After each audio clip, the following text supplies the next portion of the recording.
இந்த 5ஆம் பாவகம் மனம் அப்படின்னா அந்த மனம் சம்பந்தப்பட்ட பிரச்சனைக்கு எந்த கோவிலுக்கு இந்த 12 லக்னக்காரர்களும் செல்லலாம் அப்படிங்கிற ஒரு கேள்வி.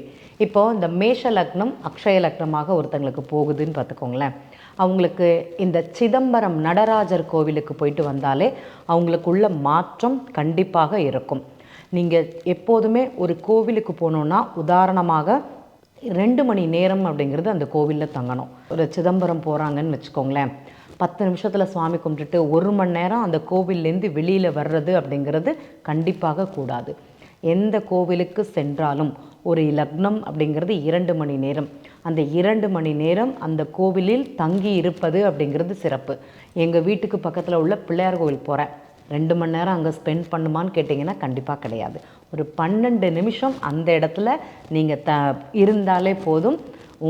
நீங்கள் போயிட்டு வந்ததோட புண்ணியம், அதோட ஒரு தன்மை அப்படிங்கிறது கண்டிப்பாக உங்களுக்கு காமிச்சு கொடுக்கும். நம்ம பெரியவங்க சொல்லுவாங்கள்ல, உள்பிரகாரத்தை ஒரு தடவை சுற்றி வெளிப்பிரகாரத்தை ஒரு தடவை சுற்றி நம்ம சுவாமி தரிசனம் அப்படிங்கிறத பண்ணிவிட்டு ஒரு 5 நிமிஷம் கோவிலில் உட்கார்றது அப்படிங்கிறது சொல்லுவோம்.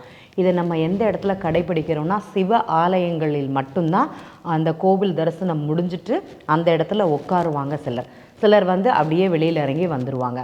அதோட ஐதீகம் முன்னே நம்மளுடைய முன்னோர்கள் அப்படிங்கிறது சொல்லியிருக்காங்க. அப்போது நம்ம பரிகாரத்திற்காக செல்லக்கூடிய கோவில்களில் கண்டிப்பாக ஒரு 2 மணி நேரம் தங்கி இருப்பது சிறப்பு அப்படிங்கிறத இந்த இடத்துல பதிவு பண்ணிக்கிறேன்.